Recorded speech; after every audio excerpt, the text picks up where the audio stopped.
بالله من الشيطان الرجيم. بسم الله الرحمن الرحيم.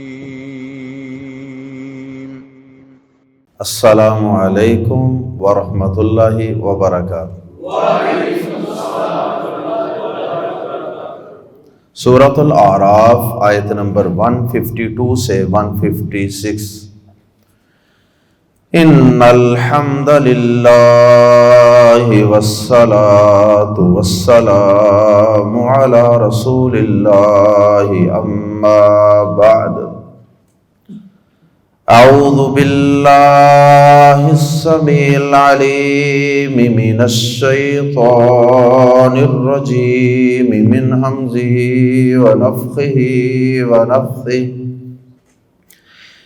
ان الذین اتخذوا العجل سینالهم غضب من ربهم وذلة فی الحیاة الدنیا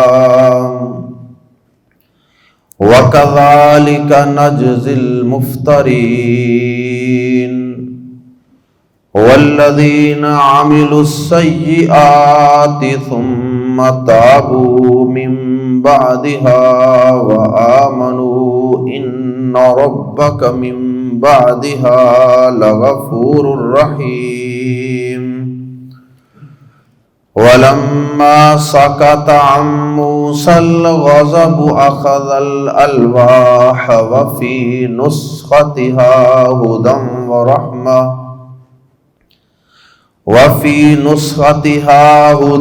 وَرَحْمَةٌ لِّلَّذِينَ هُمْ لِرَبِّهِمْ يَرْهَبُونَ۔ واختار موسیٰ قومه 70 رجلا لمیقاتنا فلما أخذتهم الرجفة قال رب لو شئت أهلكتهم من قبل وإياي أتهلكنا بما فعل السفهاء منا إن هي إلا فتنتك تضل بها من تشاء وتهدي من تشاء أنت ولينا فاغفر لنا وارحمنا وأنت خير الغافرين واكتب لنا في هذه الدنيا حسنة وفي الآخرة إنا هدنا إليك قال عذابي أصيب به من أشاء ورحمتي وسعت كل شيء فسأكتبها للذين يتقون ويؤتون الزكاة والذين هم بآياتنا يؤمنون۔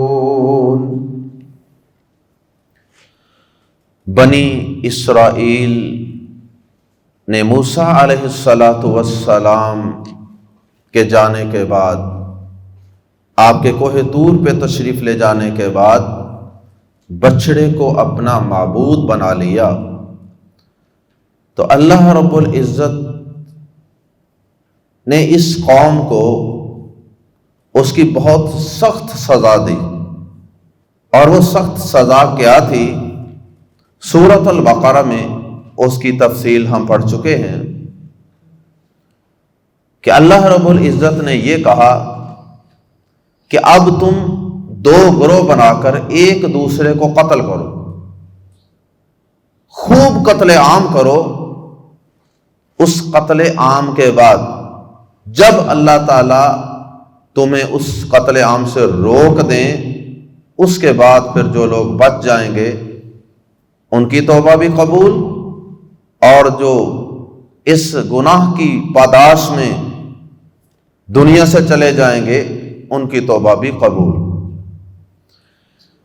اور یہاں پر ایک اور انتہائی اہم بات بھی سمجھنے والی ہے، اور وہ یہ ہے کہ اللہ پاک نے امت محمد صلی اللہ علیہ وسلم پر بہت زیادہ احسانات فرمائے ہیں۔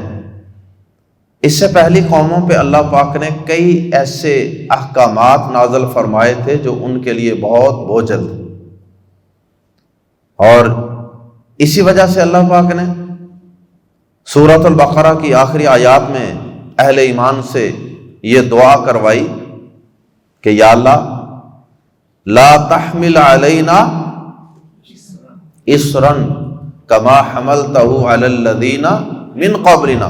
وہ جو اسرن ہے، اسرن بوجھ، برڈن، وہ اللہ پاک نے پہلی امتوں پہ تو رکھے ہوئے تھے، آخری امت پہ اللہ پاک نے احسان فرمایا اور وہ برڈن، بوجھ، مشکلات دور کر دیں۔ ان میں سے ایک بوجھ بنی اسرائیل پر یہ بھی تھا کہ جس طرح کوئی قاتل کسی کو قتل کر دے تو اس کی سزا قتل ہے، یعنی قانون قصاص۔ اسی طرح اگر کوئی شخص شرک کر لیتا تھا تو اس شرک کرنے والے کی سزا بھی قتل ہوتی تھی۔ یہ تو اللہ پاک نے ہم پہ رحم فرما دیا کہ اگر کوئی شرک کر لے بغیر قتل کے، صرف وہ سچی توبہ کر لے اللہ پاک سے، یا اللہ اے میرے پروردگار مجھے احساس ہو گیا اپنی غلطی کا، کوتاہی کا، میں اپنی جان پہ بہت بڑا ظلم کر بیٹھا ہوں، مجھے معاف کر دے، آج کے بعد میں ساری زندگی تیرے ساتھ کسی کو شریک نہیں ٹھہراؤں گا، تو اللہ پاک اس کو معاف کرنے کا اعلان کر دیتے ہیں۔ ہاں یہ معافی صرف مرنے سے پہلے پہلے مانگی جا سکتی ہے، مرنے کے بعد بھی اللہ پاک نے بتا دیا ہے کہ چاہے کوئی بھی امت ہوگی، چاہے آخری پیغمبر کی، میرے محبوب پیغمبر کی سب سے بہترین امت ہی کیوں نہ ہو، مرنے کے بعد اگر کسی کے نامہ اعمال میں میں نے شرک پا لیا تو اس کے متعلق یاد رکھنا میں کسی کو معاف نہیں کروں گا۔ اللہ اکبر۔ تو اللہ پاک نے اس قوم بنی اسرائیل کو اس بچڑے کی پوجا کی، شرک کی یہ سزا دی، جس کا آیات زیر تفسیر میں بھی تذکرہ ہے اور سورۃ البقرہ میں بھی اس کا تذکرہ گزر چکا ہے۔ اس کے بعد اللہ پاک نے آیات زیر تفسیر میں دوسرا مضمون جو بیان کیا ہے وہ بیان کیا ہے جب موسیٰ علیہ السلام تشریف لائے، قوم کو بچڑے کی پوجا کرتے ہوئے دیکھا، غضبناک ہو گئے، بھائی کو ڈانٹا، اور اس کے بعد احساس ہوا وضاحت کے بعد، تو اللہ پاک سے اپنی اور اپنے بھائی کی بخشش کے لیے دعا مانگی۔ جب غصہ جاتا رہا تو پھر موسیٰ علیہ السلام نے وہ تختیاں جو اس غصے کی حالت میں پھینک دی تھیں، ان تختیوں کو اٹھا لیا، صاف ستھرا کیا، اور ان تختیوں کے اوپر چونکہ اللہ پاک کے احکامات لکھے ہوئے تھے تو پھر ان کو کیوں نہ اٹھاتے موسیٰ علیہ السلام۔ بہرحال دوسرے اس موضوع کا تذکرہ ہے، اور تیسرا بڑا موضوع جو ان آیات میں بیان ہوا ہے وہ ہے موسیٰ علیہ السلام کا سلیکٹڈ لوگوں کا ایک گروہ۔ 70 افراد کو لے کر موسیٰ علیہ السلام کوہ طور پہ گئے تھے۔ سمجھدار قسم کے لوگوں کو اللہ پاک کے حکم سے موسیٰ علیہ السلام کوہ طور پہ لے کے گئے تھے۔ لے کے جانے کا مقصد کیا تھا واللہ اعلم، مختلف مفسرین نے اس میں مختلف قسم کی باتیں لکھی ہیں۔ بہرحال اللہ پاک سے ایک وقت طے تھا کہ آپ کچھ افراد کو لے آئیے، اور ممکن ہے کہ قوم کی تسلی کے لیے کہ موسیٰ علیہ السلام اکیلے ہی گئے ہیں اور کتاب لے کے آ گئے ہیں، تو کچھ ہمیں بھی ذرا دکھائیں کہاں سے لے کے آئے ہیں۔ اور بعض نے کہا کہ وہ اس بچڑے کی پوجا کی وجہ سے جو اللہ کا غضب اور ناراضی تھی، قوم، ساری قوم کی طرف سے اللہ پاک سے معافی مانگنے گئے تھے، واللہ اعلم۔ اور بعض نے کہا کہ وہ اطمینان قلب کے لیے گئے تھے، پوری قوم کی طرف سے نمائندگی کرتے ہو۔ جب وہاں پہنچے موسیٰ علیہ السلام سے اللہ پاک ہم کلام ہوئے، تو اب چاہیے تو یہ تھا کہ انہوں نے دیکھ لیا کہ موسیٰ علیہ السلام کی اللہ سے ملاقات کیسے ہوتی ہے، تو اسی پر اللہ کا شکر ادا کرتے کہ اللہ پاک نے ہمیں اتنا سین اور منظر ہی دکھا دیا ہے، یہی منظر دکھا دیا، لیکن انہوں نے وہاں یہ مطالبہ کر دیا جیسا کہ سورۃ البقرہ میں تذکرہ ہے، انہوں نے کہا یا موسیٰ لن نؤمن لک حتی نری اللہ جہرۃ، ہم نہیں ایسے مانیں گے موسیٰ علیہ السلام، ہمیں بھی ذرا اللہ پاک کو کھلم کھلا دکھائیں، ہم بھی صاف صاف کھلم کھلا کلیئرلی اللہ پاک کو اپنی کھلی آنکھوں کے ساتھ دیکھنا چاہتے ہیں، دیکھیں گے تو پھر صحیح معنوں میں ہم بات کو تسلیم کریں گے۔ فَأَخَذَتْهُمُ الصَّاعِقَةُ سورۃ البقرہ کے الفاظ، تو ان کے اوپر اللہ پاک نے ایک زلزلہ بھیج دیا، اور اس زلزلے کے ساتھ وہ افراد ہلاک ہو گئے۔ موسیٰ علیہ السلام پریشان ہوئے، یا اللہ اب قوم کو جا کے کیا جواب دوں گا؟ انہوں نے کہنا کہ اچھا ان افراد کو لے کے گئے تھے، وہ تو ہمارے نمائندے تھے اور وہاں گئے تھے آپ کے ساتھ، تو آپ تو ان کو واپس ہی نہیں لے کے آئے، تو یا اللہ اس سے تو بہتر تھا کہ تو انہیں بنی اسرائیل کے سامنے ہی ہلاک کر دیتا، تاکہ ان کو پتا تو ہوتا کہ یہ کیسے ہلاک ہوئے ہیں۔ اب یہ میرے ساتھ آئے تھے، انہوں نے دیکھا نہیں ہلاک ہوتے، سارا اعتراض آبجیکشن تو میرے اوپر آئے گا۔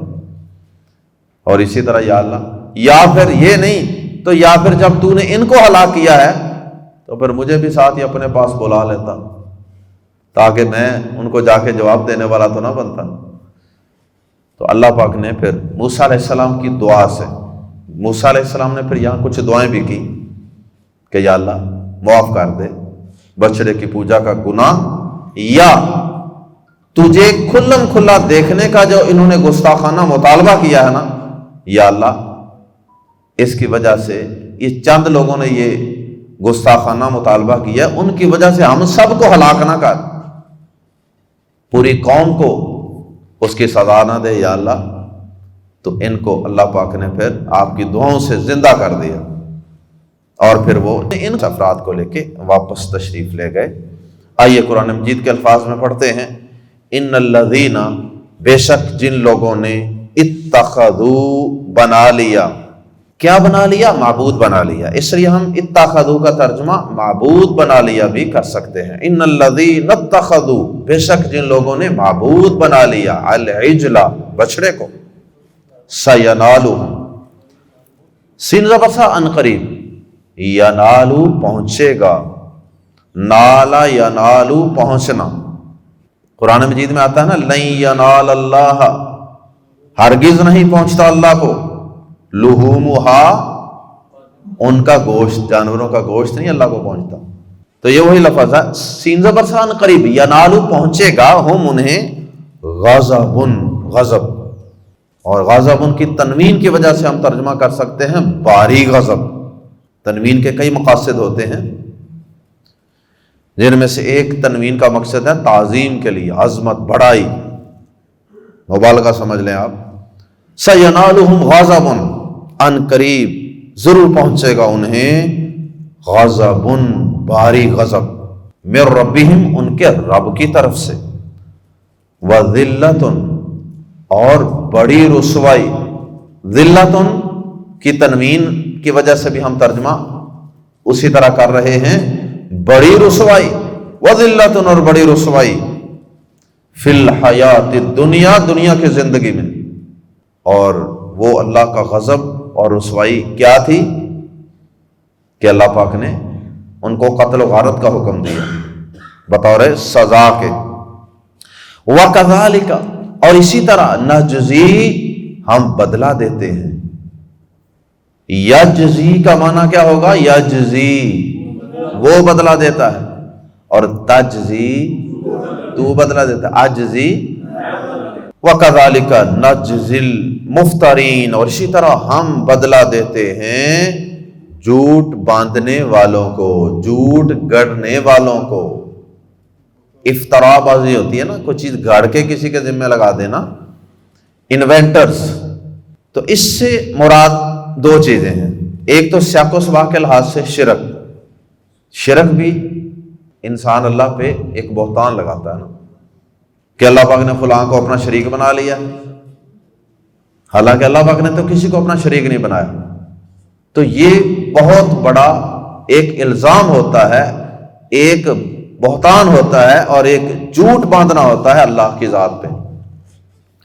اور دوسرا، بہت سے مفسرین نے اور بہت سے ائمہ نے، امام مالک، امام سفیان رحمہم اللہ نے کہا کہ المفترین جو ہے اس سے مراد مبتدعین بھی ہے، یعنی جو دین کے اندر کوئی بھی نیا کام گھڑ لیتے ہیں، بدعات. تو وہ فرماتے ہیں، امام مالک رحمہ اللہ اور دیگر ائمہ فرماتے ہیں کہ اس سے مراد دین میں بدعات داخل کرنے والے بھی ہیں اور قیامت تک وہ بھی ذلیل و رسوا ہی ہوتے رہیں گے، بلکہ قیامت والے دن بھی ذلیل و رسوا ہوں گے. حوض کوثر پہ جب نبی پاک صلی اللہ علیہ وسلم اپنے دست مبارک سے جام کوثر پلا رہے ہوں گے تو کچھ لوگ آئیں گے نا جن کو ہٹا دیا جائے گا، روک دیا جائے گا، دور کر دیا جائے گا کہ نہیں آپ نہیں پانی پی سکتے آپ کے دست مبارک سے. اور سبب یہ بیان کیا جائے گا کہ انہوں نے اے نبی پاک صلی اللہ علیہ وسلم آپ کے دنیا سے تشریف لے جانے کے بعد آپ کے دین کا حلیہ بگاڑ دیا، دین میں بہت کچھ اپنی طرف سے داخل کر لیا. تو یہ بھی مفترین اور مبتدعین میں داخل ہیں. سیاق و سباق کے لحاظ سے بہرحال بطور خاص شرک کرنے والے ہیں. اللہم لا تجعلنا منہم. شرک کتنا بڑا گناہ ہے، کتنا بڑا یہ جرم ہے اور کتنی اس کی نحوست ہے. اللہ کا غضب، غصہ، ناراضی، دنیا کی ذلت، آخرت کی رسوائی. والذین، اور وہ لوگ جنہوں نے اور جن لوگوں نے عاملو اعمال کیے، السیئات برے، سیئاتن کی جمع ہے سیئات، حسناتن نیکی اور اس کی جمع ہے حسنات، سیئات برائیاں، برے اعمال. والذین عاملوا، اور جنہوں نے اعمال کیے السیئات برے، ثم پھر تابو، انہوں نے توبہ کر لی. اللہ پاک کی رحمت دیکھیے کہ اپنے غیظ و غضب کے فوراً بعد اپنی رحمت کا تذکرہ بھی کر دیا، بخشش کی راہوں کا تذکرہ بھی کر دیا. اور جن لوگوں نے برے اعمال کیے، ثم تابو، پھر انہوں نے توبہ کر لی، من بعدہا، اس کے بعد، وآمنوا، اور وہ ایمان لے آئے. کیونکہ شرک کرنے والا شخص کہاں مومن ہوتا ہے؟ جو شرک میں پڑ گیا وہ توبہ کرے گا اور اس کے بعد سمجھیے کہ دوبارہ ہی ایمان لائے گا. جب وہ یہ کہے گا کہ لا الہ الا اللہ، اللہ کے علاوہ کوئی معبود نہیں، تو اس وقت در حقیقت وہ دوبارہ ہی ایمان لائے گا، اپنے ایمان کی تجدید کرے گا. تو فرمایا کہ اور جن لوگوں نے برے اعمال کیے، پھر ان کے بعد، من بعدہا، ہا کی ضمیر لوٹ رہی ہے السیئات کی طرف، تو اس کے بعد نہیں کہنا، پیچھے جمع ہو تو پھر اس کے بعد نہیں کہتے بلکہ ان کے بعد. سیئات واحد ہے کہ جمع؟ برے اعمال کیے، تو اس لیے یہاں ہا کا ترجمہ جمع میں ہوگا.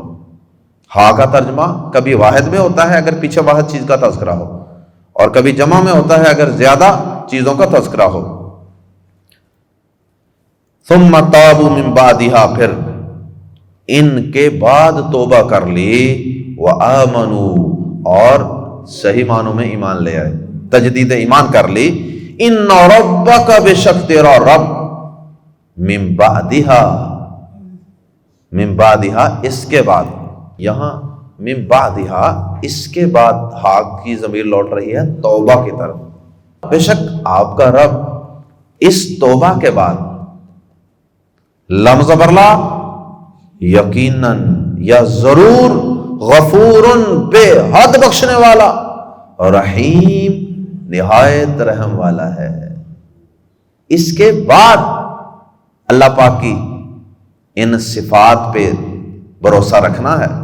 یہ نہیں کہ توبہ کی کوئی نہیں، شرک اور اللہ کی بغاوت چھوڑی کوئی نہیں، اور بندہ یہ امید لگا کے بیٹھا رہے کہ وہ بڑا غفور الرحیم ہے، اس لیے وضاحت فرما دی ان ربک، بے شک آپ کا رب، من بعدها، اس توبہ کے بعد، سچی توبہ کے بعد، لغفور الرحیم، بے حد بخشنے والا، نہایت رحم والا ہے۔ اب بنی اسرائیل کے لیے یہاں پہ توبہ کا قاعدہ قانون کیا تھا؟ اس شرک کے بعد ان کو سزا بھی ملی اور ساتھ ان کو توبہ بھی کرنی پڑی، لیکن ہمارے لیے قاعدہ قانون یہ ہے کہ سچی توبہ کر لیں تو اللہ تعالیٰ معاف فرما دیتا ہے۔ ہاں اگر حقوق العباد سے متعلق کوئی جرم اور گناہ ہے تو اس میں ان بندوں کے مارے گئے، غصب کیے گئے حق کی تلافی کرنا بھی توبہ کا حصہ ہے۔ کسی کا پیسہ لوٹ لیا، کسی بہن کے پلاٹ پہ قبضہ کر لیا، تو اب اس کو وہ پلاٹ پہلے واپس تو کرو، پھر اس کے بعد اللہ سے توبہ کر لو۔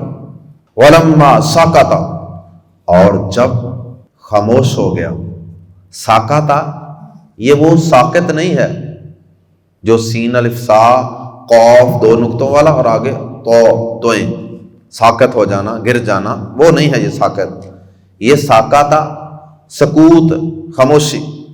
وَلَمَّا، یہ بڑا خوبصورت سا ایک استعارہ ہے، اس میں ایک ہلکی سی تمثیل ہے، بڑے خوبصورت انداز سے بات کی گئی ہے۔ وَلَمَّا، اور جب ساکتا خاموش ہو گیا، ان سے موسیٰ سے، الغضب غضب، اور جب موسیٰ سے غضب غصہ خاموش ہو گیا، موسیٰ علیہ السلام غصے میں تھے نا، تو ایسے ہی اللہ پاک نے ایک تمثیل دی ہے کہ جیسے موسیٰ علیہ السلام کے ساتھ کوئی آدمی تھا جو ان کو اس غصے پہ ابار رہا تھا، اب وہ آدمی جو غصے پہ ابار رہا تھا وہ خاموش ہو گیا۔ مراد یہ ہے کہ جب ان کا غصہ جاتا رہا۔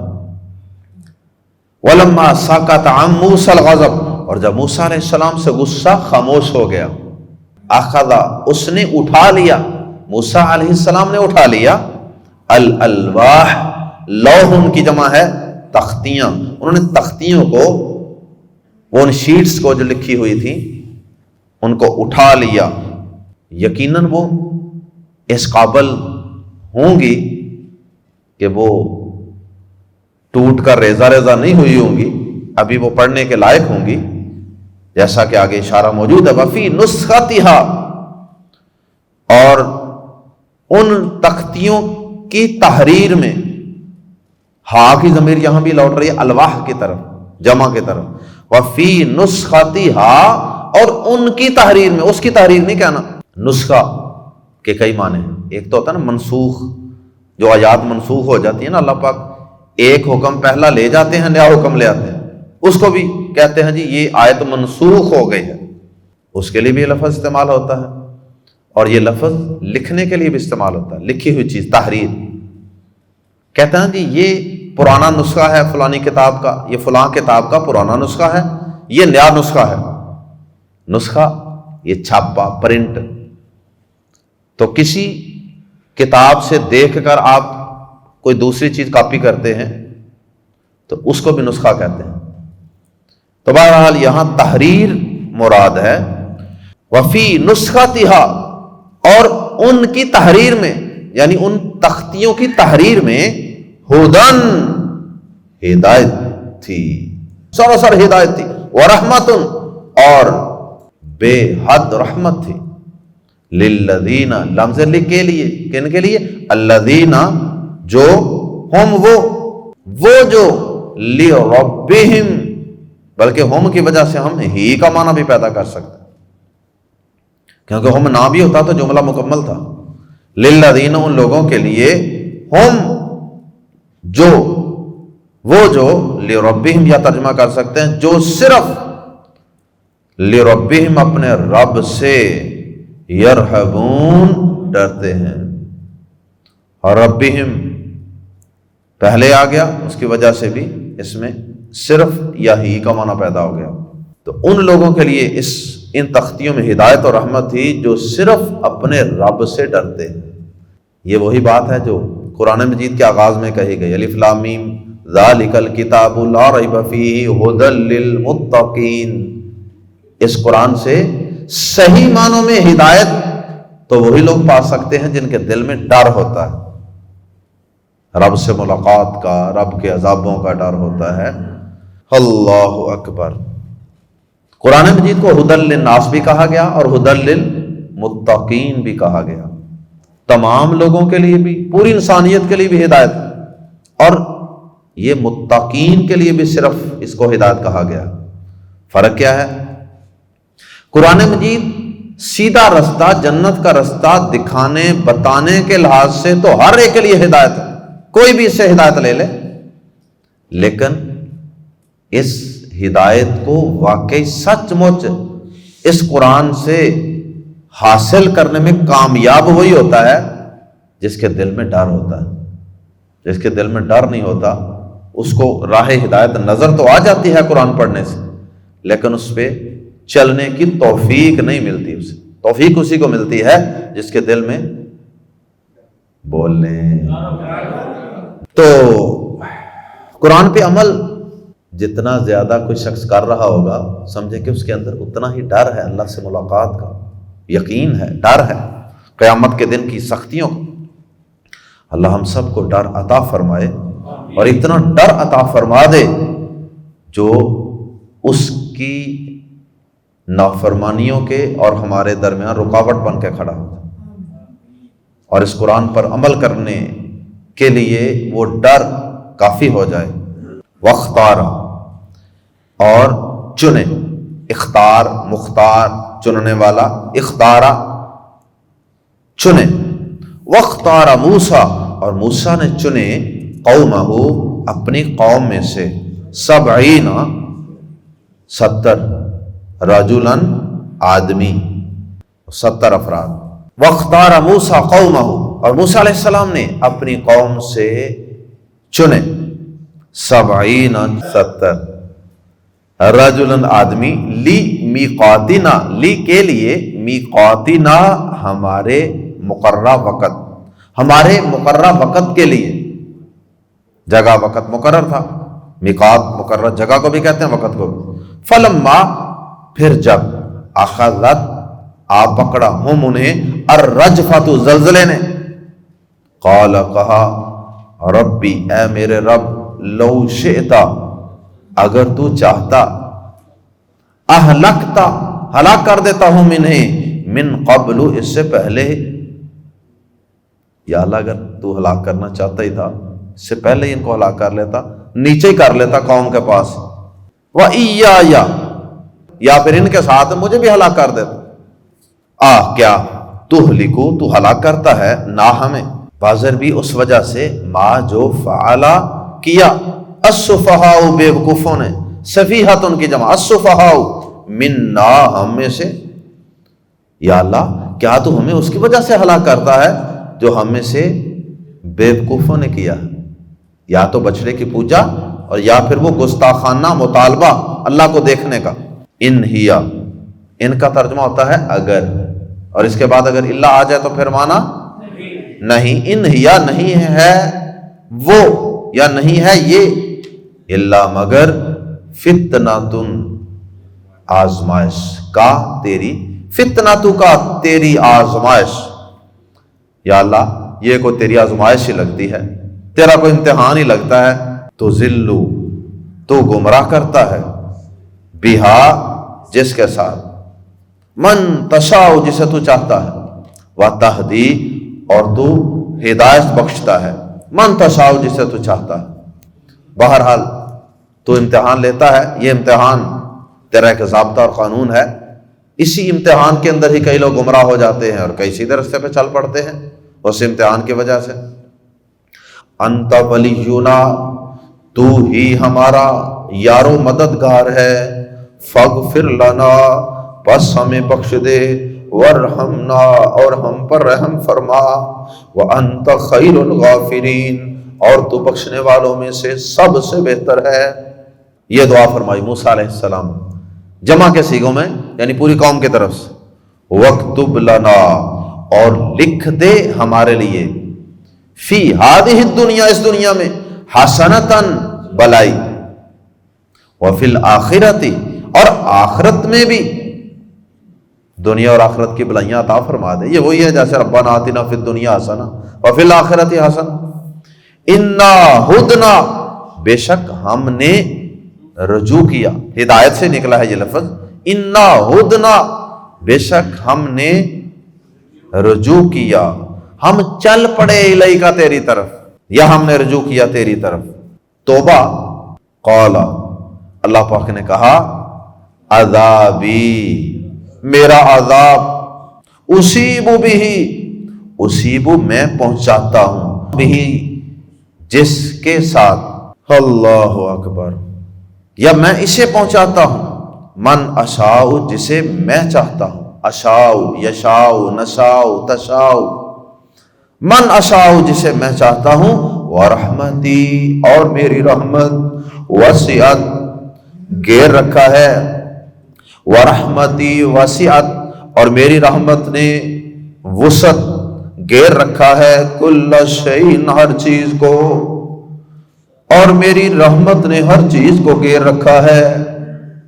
اگر میں تمہیں تمہارے سارے گناہوں کی وجہ سے پکڑنے پہ آ جاؤں تو اس زمین پر انسان تو کیا کوئی جانور بھی زندہ نہ چھوڑ، یہ تو میری رحمت ہے۔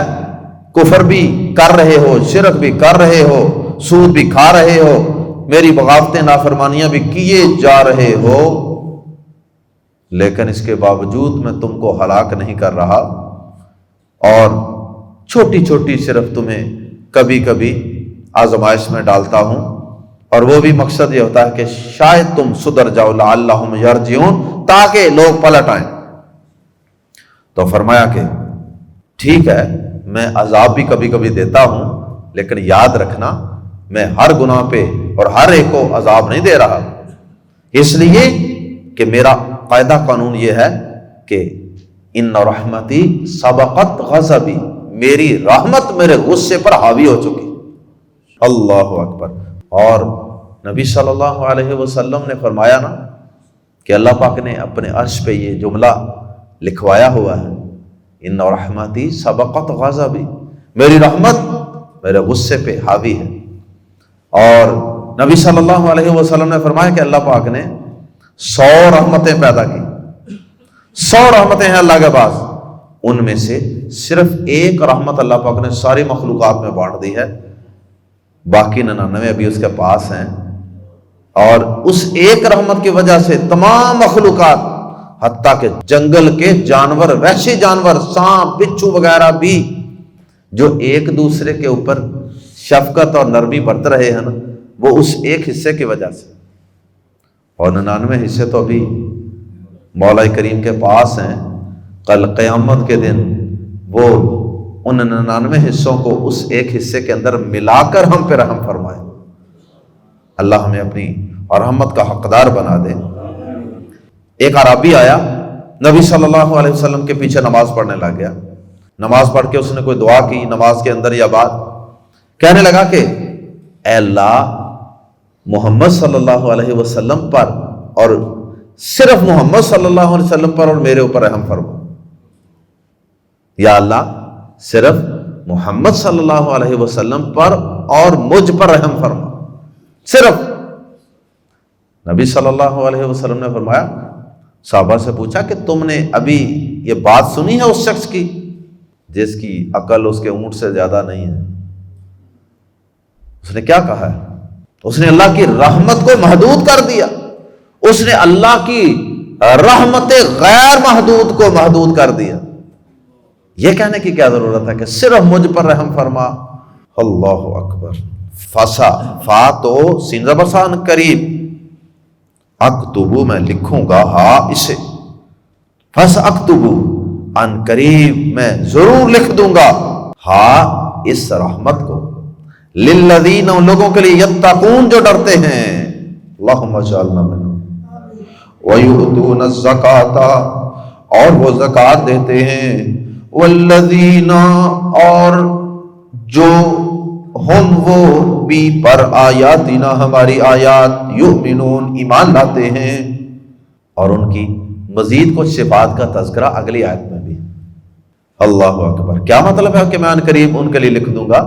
اس کا مطلب یہ ہے دنیا میں تو میری رحمت سے ہر کوئی مستفید ہو رہا ہے، میرے فرما بردار بھی، میرے نافرمان بھی، لیکن آخرت قیامت کو میری رحمت صرف اور صرف ان کے لیے خاص طور پر لکھ دی جائے گی جو متقی ہیں، جو مومن ہیں، جو پرہیزگار ہیں۔